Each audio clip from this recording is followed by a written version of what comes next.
اعوذ باللہ من الشیطان الرجیم بسم اللہ الرحمن الرحیم الحمدللہ الذی علی ما ہدانا لہذا وما كنا لنہتدی لولا ان ہدانا اللہ صلی اللہ علی محمد واہل بیتہ الطیبین الطاہرین۔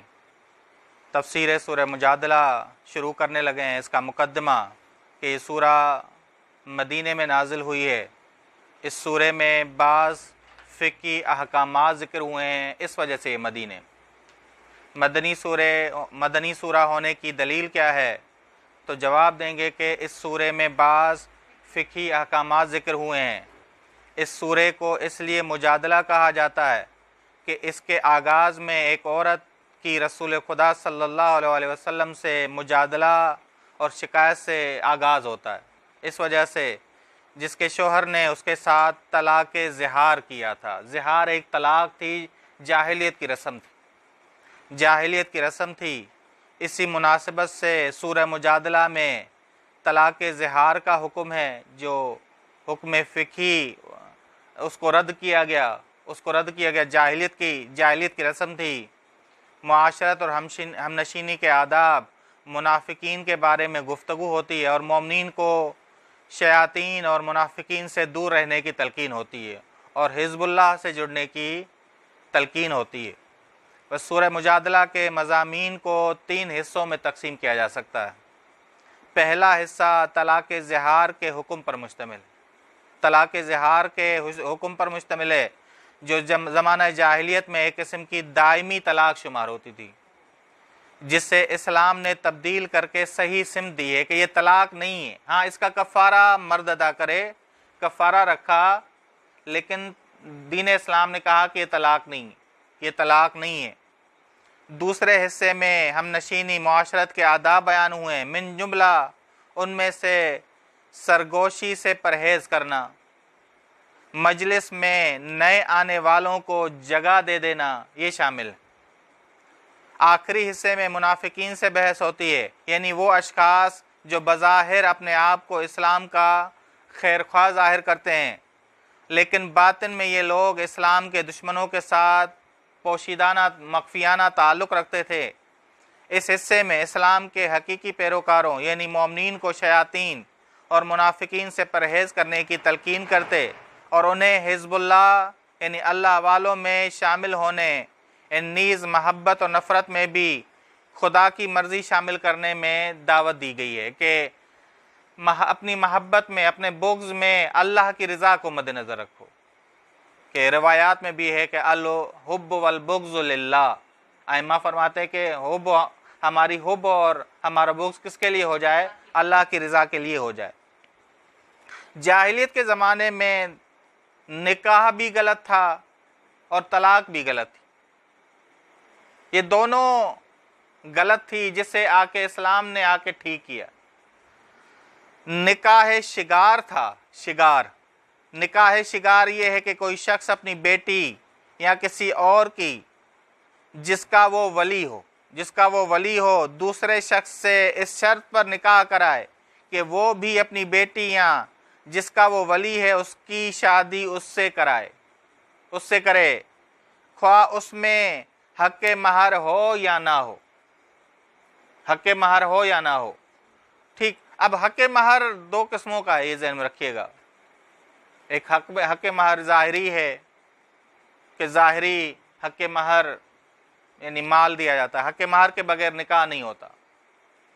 ہاں، اگرچہ وہ بچی معاف کر دے، وہ اس کے ہاتھ میں ہے، اس کا اختیار ہے، لیکن حق مہر کے بغیر نکاح۔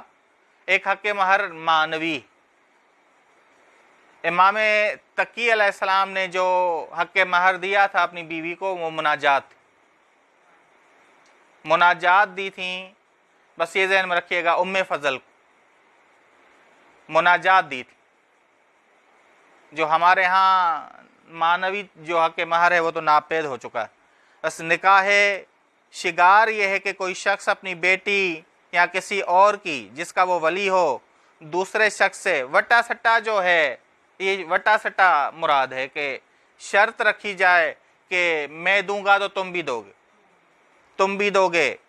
ٹھیک، بس نکاح شگار فاسد نکاح کی ایک قسم ہے، جو جاہلیت میں رائج تھی اور دین اسلام نے اسے باطل قرار دی۔ بس جس کا زمانہ جاہلیت میں رواج تھا، نکاح شگار یہ ہے کہ انسان اپنی زیر ولایت عورت، خواہ وہ اس کی بیٹی ہو، بہن ہو یا ماں وغیرہ ہو، اس کی شادی دوسرے مرد سے اس شرط پہ کرے کہ وہ شخص بھی اپنی زیر ولایت عورت، خواہ وہ اس کی بیٹی ہو، بہن ہو یا ماں ہو وغیرہ کی شادی اس کے ساتھ کرے، وٹا سٹا اس کے ساتھ کرے گا، خواہ مہر کا نام لیا جائے یا نہ لیا جائے، مہر دیا جائے یا نہ دیا جائے۔ ٹھیک، اسلام نے آگے کہا کہ حق مہر کے بغیر شادی نہیں ہوتی۔ بس ایسا نکاح شگار ہی ہوگا۔ شگار کی وجہ تسمیہ یہ ہے کہ شگور سے ماخوذ ہے، جس کے معنی ہیں خالی ہونے کے ہوتے ہیں، کیونکہ یہ امانت داری اور انصاف سے خالی، انصاف سے کیا ہے؟ خالی۔ اگر کوئی اپنی خوشی سے کرے، شرط رکھی جائے کہ میں دوں گا تو تم بھی دو گے، یہ صحیح نہیں ہے۔ ٹھیک، بس اصلاح شریعت میں طلاق زہار کے معنی یہ ہیں، کیونکہ اب بات بس دو چیزیں تھیں، ایک تھا نکاح، وہ بھی جاہلیت والا تھا، نکاح بھی درست نہیں تھا اور طلاق بھی درست نہیں تھی۔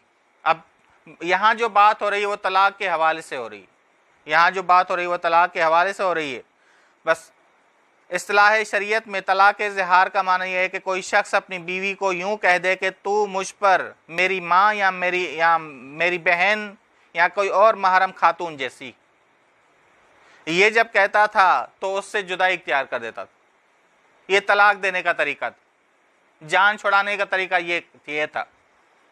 اس کا حکم یہ ہے کہ اس لفظ سے طلاق نہیں ہوتی، دین اسلام نے کہا کہ نہیں ہوتی اس لفظ سے طلاق۔ ہاں کفارہ ہے، کفارہ رکھا ہے، لیکن کفارہ ادا کیے بغیر بیوی کے قریب جانا حرام ہے، اور کفارہ یہ ہے کہ 2 مہینے لگاتار روزے رکھے جائیں، اگر اس کی طاقت نہیں تو 60 مسکینوں کو آزاد کیا جائے۔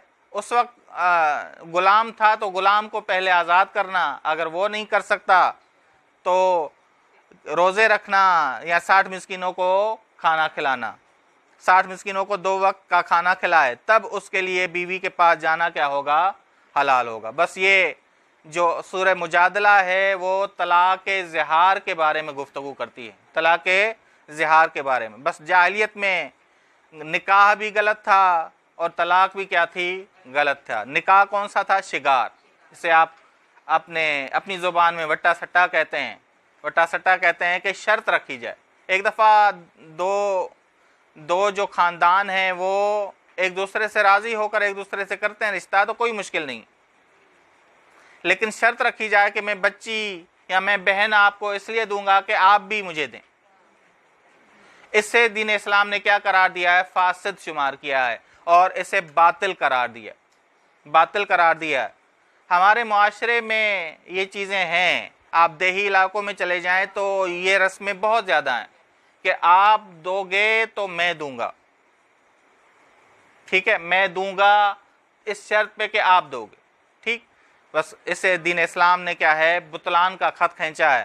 وصلی اللہ علی محمد اہل بیتہ الطیبین الطاہرین، اللہم صلی علی محمد وآل محمد وعجل فرجہ۔